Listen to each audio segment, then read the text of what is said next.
Bienvenue dans Miroir de femmes, révélation et guérison. Je suis Béké Stéphanie, docteur en médecine, thérapeute de l'âme, de couple et de développement personnel. Moi, c'est Ngobon Christine, révérend missionnaire, qualiticien de formation. Ici, ce n'est pas juste une émission, mais c'est un rendez-vous entre toi, ton histoire et Dieu.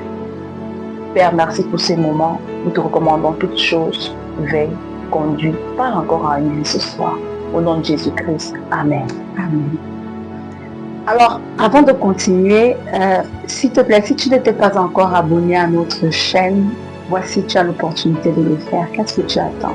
Alors, abonne-toi, like, active la cloche de notification pour ne rater aucun de nos épisodes et surtout partage. Partage au maximum. Partage parce que peut-être, quelque part, il y a une femme qui attend exactement ce message pour retrouver l'espérance. Parfois, on pense que nous sommes prêtes, alors que nous ne le sommes pas vraiment. On passe beaucoup de temps sur ce que les autres voient de nous. Effectivement, on passe du temps à entretenir notre image de chrétienne, oubliant d'entretenir le plus important, notre communion avec Dieu. On a des activités religieuses, des responsabilités à l'église. On fait même des publications chrétiennes sur Facebook, sur les réseaux sociaux. Et on a de belles paroles qui finissent par remplacer notre intimité avec Dieu. Exactement. Et surtout que le monde dans lequel nous vivons aujourd'hui, c'est un monde qui nous demande de paraître forte, de paraître spirituel aussi, parce que j'ai remarqué que c'est déjà à la mode ces derniers temps sur les réseaux sociaux. Il y a beaucoup de femmes surtout qui veulent paraître spirituelles, de paraître équilibrées, de paraître heureuses. Mais on oublie que Dieu ne cherche pas des femmes qui paraissent être équilibrées. Il cherche des femmes qui sont réellement prêtes. Aujourd'hui, à travers l'histoire des 10 jeunes femmes racontées par Jésus, nous allons découvrir que l'on peut attendre le même Seigneur, on peut fréquenter la même église, on peut porter la même lampe, on peut avoir les mêmes habitudes religieuses et pourtant ne pas être dans le même état spirituel. Alors, bienvenue dans ton miroir, miroir de femme, révélation et guérison avec CBE by Céleste.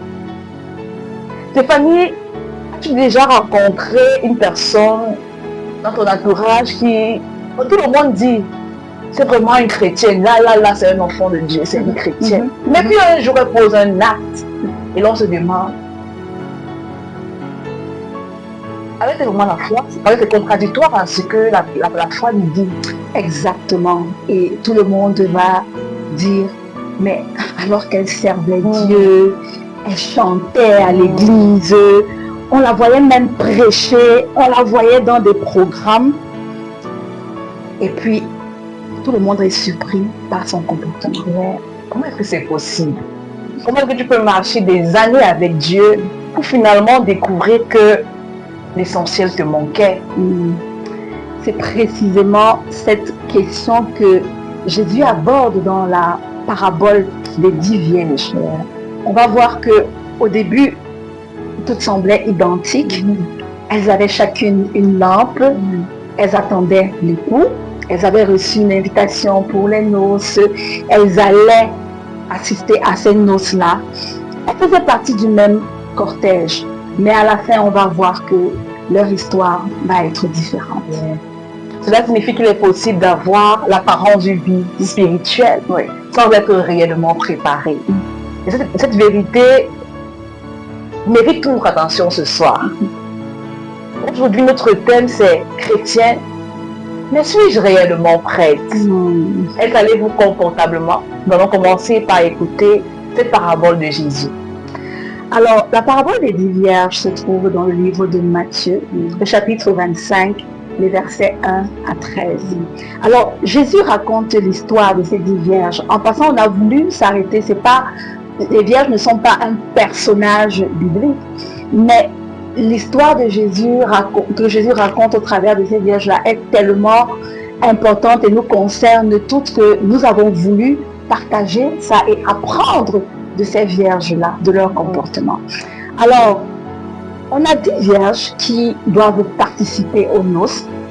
Et à cette époque-là, il était coutume pour les jeunes filles d'attendre l'époux avec leur lampe allumée.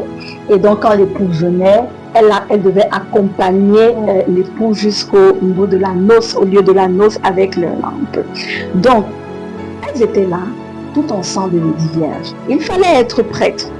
Mais parmi ces 10, il y avait 5 qui ont été prévenantes. Elles avaient assez d'huile dans leur lampe. À un moment, donc, l'époux tardait, il tardait à arriver.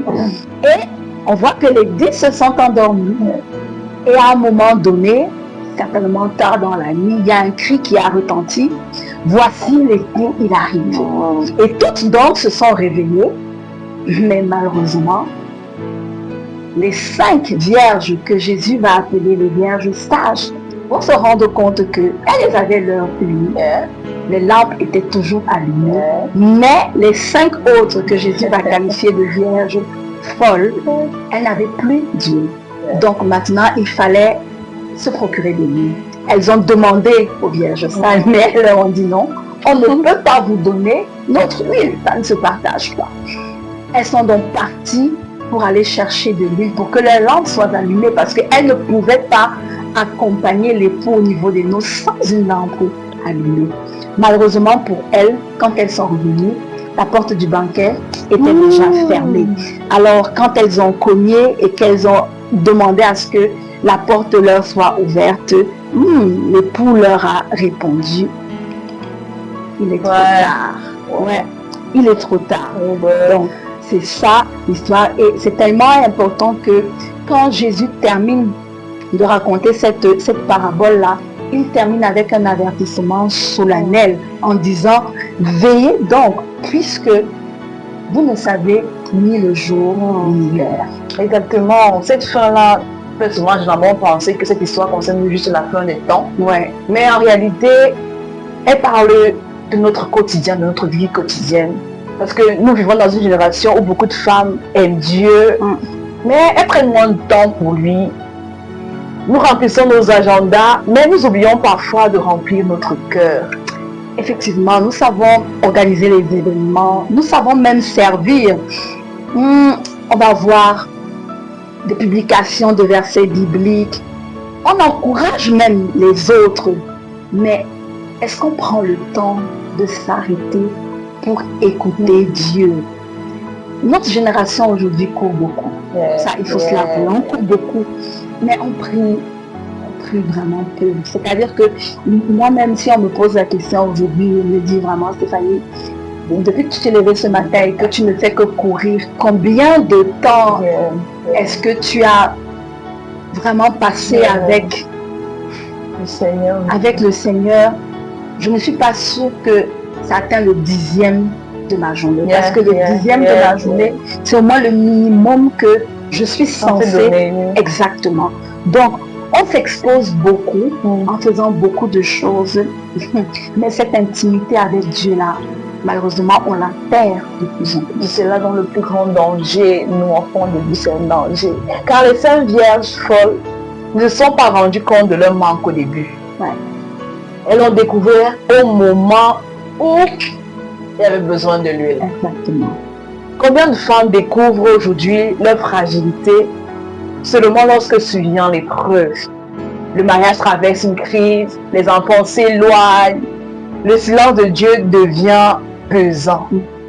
C'est souvent dans ces moments-là que l'on réalise si notre foi était nourrie par une véritable communion avec Dieu ou simplement par une habitude religieuse. Oui.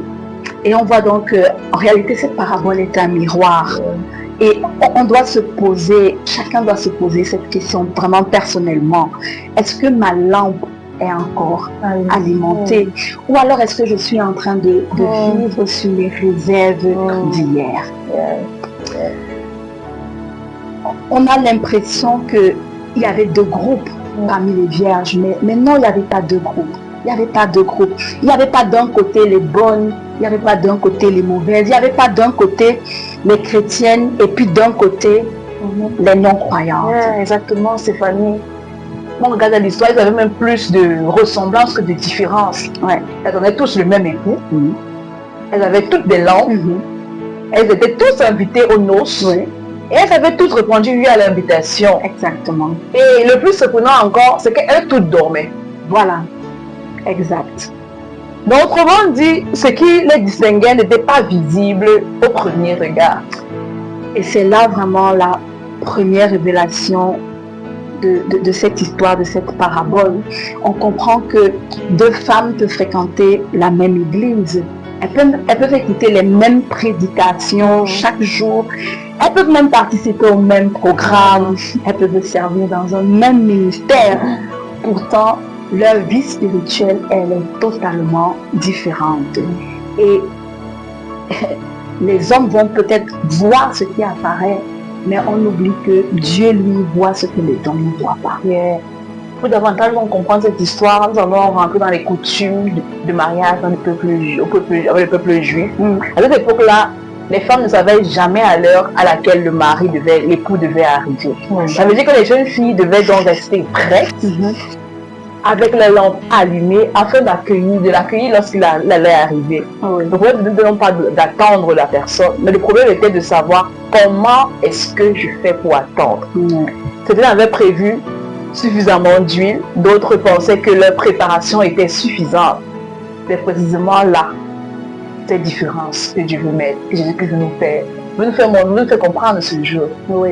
Je crois que, Christine, avant de continuer, peut-être qu'on va s'arrêter pour définir d'abord les concepts fondamentaux du thème que nous abordons aujourd'hui.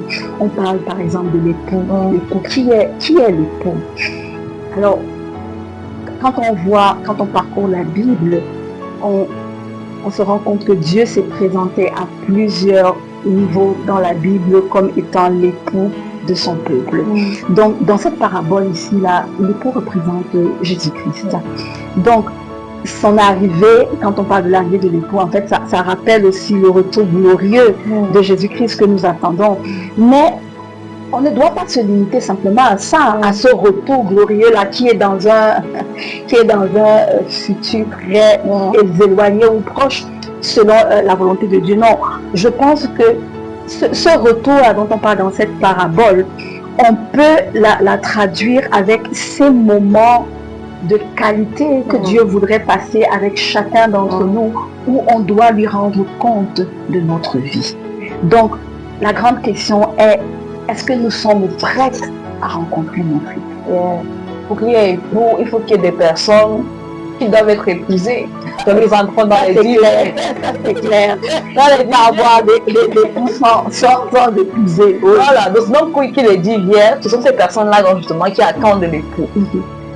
Et les personnes, ce sont des personnes, si on revient à nous, ce sont des personnes qui sont croyantes.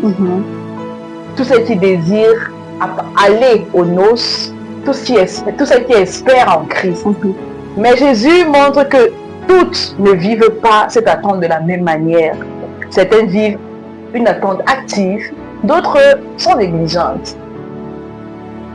Et moi, du coup, ça nous renvoie à la chrétienté, ça nous renvoie à la vie, que dans notre foi, à notre vie chrétienne.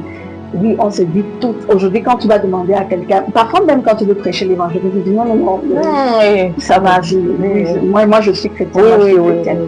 Mais finalement, ce n'est pas ce qu'on dit, c'est ce qu'on est qui dit en fait ce qu'on est. Donc, on va parler, on va définir un peu la lampe. Qu'est-ce que la lampe représentait? Et donc, ici, on comprend donc que la lampe, c'est ce qui éclaire. Donc, si on revient dans cette parabole-là, la lampe, ce serait le témoignage visible de notre vie. Donc, ce que les hommes voient, donc notre vie chrétienne, nos œuvres, ce qu'on fait, notre manière de vivre, notre profession de foi même. Mais ce qu'on comprend, c'est que aussi belle qu'une lampe peut être, elle ne peut pas continuer d'éclairer indéfiniment si elle n'a pas d'huile. Parce qu'en fait, l'huile, c'est ce qui entretient la relation vivante avec Dieu. Notre communion avec Dieu, notre vie de prière, notre vie d'obéissance, de fidélité, notre dépendance quotidienne au Saint-Esprit. Donc, ce qui nourrit ta vie intérieure, c'est ça qu'on appelle l'huile. Parce qu'une femme peut avoir une belle lampe sans entretenir son cœur. Alors, il y a eu un détail dans l'histoire. On a dit que toutes les vierges se sont endormies. Pourquoi est-ce qu'elles se sont endormies? C'est un détail que beaucoup oublient souvent parce qu'on a peut-être l'impression que les 10 vierges sages, elles sont restées éveillées pendant que les 5 folles, se sont endormies. Voilà, à un moment donné, qu'elles ont été surprises. Non, l'histoire nous dit que toutes se sont endormies. Alors, on se rend compte que quand Jésus raconte cette parabole, il ne met pas un accent particulier sur le sommeil. Il n'est pas en train de condamner le fait qu'elles se soient endormies. Je pense que ce que Jésus a voulu mettre en exergue ici, là, ce sont les précautions qui devraient être prises. Et on voit par la suite que c'est ce que les vierges sages ont fait. Elles ont pris des précautions. Donc le problème même, c'était pas le retard de l'époux, parce que l'époux c'est l'époux. Il peut venir, il vient quand il veut. Le problème c'est la préparation. Est-ce que je suis suffisamment préparée pour attendre l'époux? Après cette définition-là, il est question donc pour nous ce soir de parler de comment attendre Jésus sans laisser notre vie spirituelle s'épuiser. Ou encore, comment entretenir notre communion avec Dieu dans une génération où tout nous distrait. Effectivement, tout nous distrait. Beaucoup de femmes aiment sincèrement Dieu. Mais entre les enfants, le travail, les responsabilités, les réseaux sociaux, les difficultés, la fatigue, à un moment donné, la communion avec Dieu, ça devient la dernière priorité. Quand on parle de communion avec Dieu, vraiment, c'est un moment de qualité là où, un peu comme quand tu es avec quelqu'un qui est venu te rendre visite, ou bien un peu comme les moments de qualité que tu passes avec ton époux ou avec tes enfants. Donc ces moments de qualité avec Dieu là se font de plus en plus rares. Et c'est ici là que cette parabole nous interpelle. Maintenant que nous avons compris cette parabole, une question demeure. Pourquoi Jésus qualifie-t-il saint vierge et saint autres qui sont folles et sages? Pourquoi? Était-ce simplement parce elles avaient oublié de prendre de l'huile? Ou est-ce que c'est une révélation profonde que Jésus voulait nous dire? C'est ce que nous allons découvrir dans notre premier grand point de discussion ce soir. Effectivement, nous allons parler de la sagesse. Nous allons parler de la sagesse du point de vue biblique. Alors, avant de parler de la sagesse, on va parler de la folie. Ça? Oui. On commence par parler de la folie. Alors, quand on entend folie, on peut penser que c'est quelqu'un qui manque d'intelligence. Mais quand on regarde dans la Bible, la folie n'est pas liée à un problème de quotient intellectuel, oui, de manque de quotient intellectuel, non. La folie dans la Bible, c'est lié à un problème de choix en réalité. Parce que Dieu nous donne toujours le choix. Alors on voit que les vierges folles, elles savaient qu'elles devaient attendre l'époux, puisque on ne savait pas, personne ne savait à quelle heure est-ce qu'il devait arriver. Et elles savaient qu'il fallait une lampe. Elles avaient la lampe. Mais elles n'ont pas pris la peine de se rassurer. Est-ce que l'huile que nous avons dans nos lampes va être suffisante? Donc, le problème ici, ce n'était pas l'ignorance. Non, le problème ici, là, c'était la mise en pratique de l'essentiel. Elles avaient des informations, elles connaissaient des choses. Mais elles n'ont pas su avoir du discernement et analyser toutes les informations qu'elles avaient pour se préparer convenablement à attendre l'époux. C'est donc biblique ici, ne consistons pas simplement à connaître la vérité. Nous assistons à des différences, des formations, nous lisons tous les livres, des postcards, des versets bibliques à longueur de journée. Nous savons énormément de choses de Dieu. Mais la vraie question à se poser, vivons-nous ce que nous savons? Voilà. Donc être sage selon la Bible, c'est est-ce que je mets la vérité en pratique? Oui. Est-ce que je mets la vérité que je connais en pratique? Alors, si on revient à cette parabole, on a vu que les vierges se sont endormies. Mais ça, c'était pas le plus grand danger. Parce que parfois selon les aléas de la vie, selon les circonstances de la vie, on peut à un moment donné ressentir une certaine faiblesse. Oui, on peut passer du temps à prier, on prie, on jeûne, on parle beaucoup de Dieu, parfois même sur les réseaux sociaux, mais on se rend compte qu'à un moment donné, c'est un peu comme si la routine s'installe. Yeah. Et puis on se rend compte que la plupart du temps, c'est le moment où notre passion pour Dieu, elle est très très visible là. C'est peut-être quand on attend quelque chose de Dieu, parce que oui, l'homme est très intéressé, il faut le dire, l'homme est vraiment très intéressé, on voudrait quelque chose de Dieu. Et donc à ce moment, oui, on va chanter, on va prier le matin, prier le soir et toute sa journée. Et puis après, selon que le Seigneur nous a vite répondu ou pas, ça commence à ralentir, ça commence à diminuer. Et parfois même, peut-être quand on a alors déjà une autre réponse, c'est fini. On oublie. Donc on tombe dans une certaine monotonie. Parfois même, on passe des semaines sans avoir pris le temps de se retrouver face to face avec Dieu, de discuter avec lui. Surtout que nous vivons dans une génération qui nous apprend à être occupés. Ouais. Avoir toujours à faire. Tu es occupé. Être occupé est devenu un signe de réussite. Oui. Oh, je suis dans les réseaux sociaux, je suis maman, je suis enseignante, je cherche l'argent, je suis femme d'affaires, j'ai une entreprise là-bas, j'ai une nouvelle entreprise. Et parfois, Dieu reçoit ce qui reste de notre temps. Alors qu'il devait recevoir normalement les prémices de notre journée, la bonne part de notre journée. Et nous disons souvent, je vais prier quand j'aurai le temps. Je lirai ma Bible le soir. Et imagine le soir, après une journée fatigante, comme on était au champ aujourd'hui. Tu dis que je vais prier le soir. Le soir, arrivé, tu vas prier, maman. Justement, bon, Seigneur, tu connais. Cette journée, tu connais. Et puis tu t'endors, et puis tu te dis, non, demain, je vais passer. Demain matin, vraiment, je vais passer un moment vraiment de qualité avec Dieu. Et ton domaine, ça continue. Ça continue. Tout ça que notre réserve maintenant devient donc totalement vide. Oui, oui. Et la même chose qu'on a vu avec les lampes. Les lampes ont brillé pendant un certain temps et puis ça a fini par s'éteindre.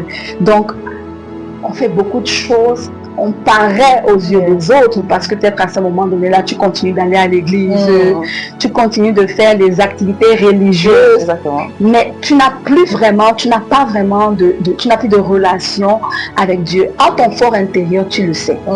Tu sais que là, il y a quelque chose qui ne va pas. Mais les autres qui te regardent, ils ont l'impression que tout va bien. Ouais. Et dans les signes, donc, qu'est-ce qui peut nous prouver que notre réserve spirituelle est en train de s'épuiser? Le premier élément, c'est lorsque ta vie de prière devient une obligation plutôt qu'un plaisir. Donc tu arrêtes de prendre plaisir à prier, d'avoir la volonté et l'envie de prier. Donc on prie parce qu'il faut prier, mais notre cœur n'y est plus. Le deuxième élément, c'est quand la parole de Dieu ne t'interpelle plus comme avant. Nous lisons la Bible, mais nous ne méditons plus la Bible. Nous avons dans les profondeurs de la Bible, c'est superficiel. Le troisième élément, c'est que nous sommes facilement irrités. La moindre difficulté nous décourage, la moindre critique nous blesse profondément, parce que notre vie intérieure manque de force. Le quatrième élément, nous dépendons davantage des messages des autres que de notre propre communion avec Dieu. Nous continuons à donner une bonne image de croyants, mais au fond de nous, nous sommes déjà des personnes refroidies. Oui, et pendant que tu parles, Christine, ça me touche personnellement parce que je suis en train de me rendre compte qu'à certains moments donnés, notre relation avec Dieu devient un peu comme si c'est des cases qu'on doit cocher. De dire, ok, je devais prier ce matin, oui, j'ai prié, je devais lire la Bible, je devais lire 5 chapitres, parce que comme très souvent on a des challenges de lecture de la Bible, voilà, tu te dis, oui, il faut que peut-être je lise ma Bible en 6 mois, donc tu coches les prières, aujourd'hui j'ai lu 5 chapitres. Mais du coup, tu ne fais pas, en fait, c'est pas une rencontre entre Dieu et toi, non. C'est juste pour marquer que j'ai fait. C'est pas un moment de qualité, ce n'est pas une communion où vraiment tu es dans la présence de Dieu et puis tu t'es déversé, tu as dit ce que tu avais et puis maintenant tu attends, ah bah qu'est-ce que toi tu as à me dire, qu'est-ce que tu as à me dire sur ceci, qu'est-ce que tu as à me dire sur ça, non. Et je crois que chaque enfant de Dieu à un moment de sa vie doit vraiment s'arrêter et examiner son quotidien, sa routine spirituelle même. Est-ce que ce que je suis en train de faire, je le fais juste parce que je veux paraître, je veux peut-être comme mon père spirituel ou bien mon pasteur, ou bien on va demander que oui, est-ce que tu as même prié aujourd'hui? Tu veux aussi dire que oui, j'ai prié? Non. Oui, j'ai jeûné? Oui, non. Il faut vraiment que ce soit quelque chose, en fait, comme une soif. Il y a un verset dans la Bible qui dit que mon âme soupire après toi. Donc, nos âmes doivent vraiment soupirer après Dieu. C'est-à-dire que c'est quelque chose que, quand tu n'as pas été en communion avec Dieu, tu dois sentir que quelque chose te manque. Je me souviens à un moment donné, j'étais tellement accro au sport que quand je ne faisais pas le sport, une journée, je me sentais pas bien. Je crois que en fait, c'est ça que Dieu attend de nous. C'est comme ça que devrait être notre relation avec Dieu. Que quand tu n'as pas passé du temps avec Dieu, que tu sens que non, quelque chose me manque. Mais la bonne nouvelle, c'est que, bon, quand Dieu met le doigt sur quelque chose, c'est pas parce qu'il a envie de nous condamner, au contraire. C'est juste parce que c'est la sonnette d'alarme qu'il est en train de faire sonner pour nous dire que attention, là ta réserve elle est déjà en train de s'épuiser. Et comme tu disais, c'est important vraiment de revenir dessus. Donc posons-nous cette question-là. Est-ce que je fais encore les choses de Dieu avec Dieu ou je les fais sans Dieu? Est-ce que j'ai encore ces moments d'intimité avec Dieu? Pose-toi la question là. Est-ce que tu reviens à ton premier amour? La Bible dans l'Apocalypse, reviens à ton premier amour. Parce qu'il existe une grande différence entre travailler pour Dieu et marcher avec Dieu. Et c'est souvent là que se trouve lui, le problème de lui se révèle à ce niveau-là. Donc s'il te plaît, Dieu ne nous condamne pas. Revenons à lui. Revenons à ce moment d'intimité où lui seul avait la première place dans nos vies. Exactement. Et je crois qu'il est important qu'on note une chose. La communion avec Dieu, elle est personnelle. Elle est personnelle. On l'a vu dans la parabole, quand les vierges folles ont demandé de l'huile aux vierges sages, elles leur ont dit non, on ne peut pas vous en donner. Donc, il ne faut pas penser que tu peux vivre ta communion avec Dieu par procuration. Ok, comme ton père spirituel, il passe beaucoup de temps avec Dieu et puis bon, il va t'orienter, il va t'encadrer. Tu penses que non, tu vis un peu sous lui. Non. Ta mère prie, ta grand-mère est elle est une fervente chrétienne, ainsi de suite.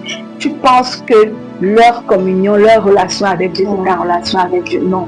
La relation avec Dieu, elle est personnelle, elle est de la responsabilité de chacun. C'est chaque personne qui doit bâtir sa relation avec Dieu. C'est quand je commençais, les premières années, même quand je lisais la partie ci, quand ils ont refusé de partager leur huile. J'étais là, comment ils ont refusé de partager leur huile? Pourquoi ils sont méchants? En fait, moi, pourquoi ils sont méchants comme ça? On devrait donner, ça devrait suffire seulement avec vraiment les quantités qui pouvaient suffire même pour les autres. Mais pourquoi ils sont méchants? C'est quand on préparait l'émission, c'est une musique qui met un Seigneur, ok. J'ai compris que c'est une question de communion et effectivement, comme tu le dis, la communion avec Dieu, elle est personnelle. Et donc on peut tomber dans le piège de la dépendance spirituelle en fait. Parce qu'aujourd'hui, beaucoup de femmes deviennent dépendantes des choses qu'elles croient que ça va faire grandir. Ça fait grandir leur foi. Des groupes WhatsApp, tu sais, le groupe WhatsApp, si on a enseigné tel jour, j'ai prié, j'ai suivi Raoul Wafo, il a prêché sur Facebook, oh ça m'a touché, j'étais à tel programme, tel séminaire dans le stade au soir, on a fait ci, c'est ça. Ce n'est pas ça. Mais maintenant, demande-toi, si c'est que tu participes à ce programme-là, comment sera ta relation avec le Seigneur? Est-ce que tu en as même une? Parce que tu vas voir que tout le long de la journée, c'est vrai, tout le long de la journée, tu peux voir quelqu'un qui, son téléphone est allumé, elle va, naviguer de plateforme sur plateforme, elle va écouter la prédication d'un X ici, là-bas il y a la prière je sais pas, de 15 minutes, 30 minutes, ensuite tu écoutes les musiques religieuses, le gospel ici, tu tournes comme ça, mais toi-même, ton moment où tu es dans le secret avec ton Dieu, est-ce que réellement tu en as? Ouais, si on ne fait pas attention, on risque d'être qualifié de vierge folle. Celles qui remettent toujours Dieu à plus tard. Parce que tu vas faire ça comme par procuration, mais le moment où maintenant c'est le rendez-vous de toi seul avec Dieu, tu vas te dire non, je vais faire le soir comme on a dit tout à l'heure, ou bien après tu vas dire non, les enfants, il faut que je sois derrière les enfants, il faut que je serve à manger, il faut que j'aille à telle réunion, il faut que, et puis ça ne va jamais venir. Et tu vas te rendre compte que tu continues d'entretenir ton image plus que tu n'entretiens ton cœur. Et la parole de Dieu dit que garde ton cœur plus que toute autre chose, parce que c'est de lui que viennent les sources de la vie. Tu vis uniquement des expériences passées. Certaines femmes parlent toujours de ce que Dieu faisait. Donc, Dieu a fait ceci. Elle va te faire un témoignage du passé. Pourtant, nous sommes au courant depuis 10 ans. Et il y a 10 ans, Dieu a fait ci. Il y a 5 ans, Dieu a fait ça. Mais aujourd'hui, qu'est-ce que Dieu a encore fait dans ta vie? C'est ça. Une réserve ne sert à rien si elle n'est jamais renouvelée. Tu n'acceptes plus les corrections. Non. Lorsqu'une femme commence à croire qu'elle sait déjà tout, elle devient un danger. Un danger pour elle et un danger pour les autres aussi. Les femmes sages restent enseignables. Elles acceptent d'être reprises. Elles demandent conseils. Elles reconnaissent leurs erreurs. L'orgueil est souvent le premier élément qui te vole ton huile. Oui, exactement. L'orgueil devient le premier élément, comme Christine l'a dit, qui te vole ton huile. Et tu vas toujours continuer de faire beaucoup de choses pour Dieu, mais tu n'es plus avec Dieu. Tu vas continuer de chanter à l'église, tu vas continuer d'enseigner même. Tu peux même enseigner à l'église, tu peux prêcher, tu peux diriger des groupes, les groupes de jeunes et ainsi de suite. Mais tu le fais pour faire, tu ne le fais pas parce que c'est en réponse à une communion personnelle que tu as avec Dieu. Et ça, c'est oublier ce que Jésus dit dans Jean 15, c'est que sans moi, vous ne pouvez rien faire. En fait, c'est un peu comme les tonneaux vides qui vont résonner. Mais quand même, une joie de phase ici. Voilà comme les tonneaux vides, non, rien dedans. Oui. Donc, il est important de garder sa lampe toujours allumée. Il est important de se rassurer qu'on a assez de réserve d'huile. Alors, qu'est-ce que tu dois faire pour te rassurer que tu as suffisamment de réserve d'huile? La discipline spirituelle. Il faut être discipliné. Oui, pas faire les choses parce que tu veux faire, non, mais tu as ta discipline. Aujourd'hui, les gens parlent beaucoup de motivation. Oh, je ne suis pas motivée, je vais attendre d'être motivée parce que tout ce qui, et puis souvent, tout ce qui n'est pas fruit de conviction est un péché. Non, c'est un peu comme quand tes enfants se lèvent le matin dans la maison et que tu leur dis, vous ne pouvez pas vous lever le matin et ne pas me dire bonjour. C'est obligatoire de se lever le matin et de saluer les parents. La même chose. Jésus, Dieu doit être ta priorité. En fait, c'est les prémices, c'est-à-dire que tu dois commencer avec lui. Comment est-ce que tu vas faire pour affronter le monde si tu ne commences pas avec Dieu? C'est-à-dire que c'est quand tu vas te souvenir, et puis j'ai quelqu'un qui m'a dit non, moi, dans tout ce que je fais dans la journée, dès qu'il m'arrive toujours quelque chose, je dis toujours, oh Seigneur. Donc en fait, tu te souviens de Dieu, quand des choses t'arrivent. Mais quelle est la relation que tu as avec Dieu? Parce qu'une relation avec Dieu, ça s'entretient. Ça s'entretient, c'est comme, tu le disais, retourne à ton premier amour. C'est comme ce premier amour-là. C'est comme une relation que tu as avec une autre personne. Si tu n'entretiens pas la relation, on dit que la nature a horreur du vide. Elle a horreur du vide. La relation avec Dieu, ça s'entretient. Et ça s'entretient comme un jardin.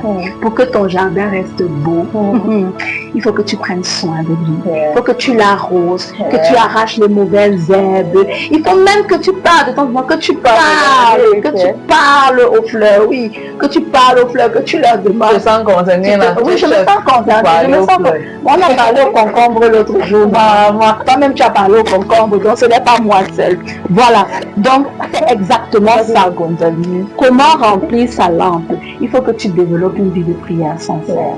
pas par obligation, pas parce que tu veux paraître, pas parce que quand on va te demander que est-ce que tu pries, est-ce que toi tu pries même ça, eh oui, non, je prie, non, non. Il faut que ton âme soupire, soupire après Dieu. Il faut que tu aies envie d'être avec lui. Il faut que tu aies envie de ces moments de qualité. Et puis parfois les gens pensent que les moments de qualité c'est simplement en longueur. Non, ce n'est pas forcément en longueur. Il y a des gens qui c'est le don qu'ils ont, c'est-à-dire qu'ils peuvent passer des heures et des heures. Non, c'est pas forcé. C'est un moment de qualité. C'est-à-dire que le moment de qualité, je crois que c'est que tu sors de là, tu sais que tu étais rempli. Tu es venu avec un certain vide. Et tu sors, tu es rempli. Là, tu sais que tu as passé des moments de qualité avec Dieu. Et il ne faut pas oublier de méditer la parole. Parce que la parole, c'est une lampe. La lampe est une lumière sur notre sentier. Et comment tu peux connaître Dieu si tu ne lis pas sa parole? Donc, il faut lire la parole. Et là, la lire et la méditer.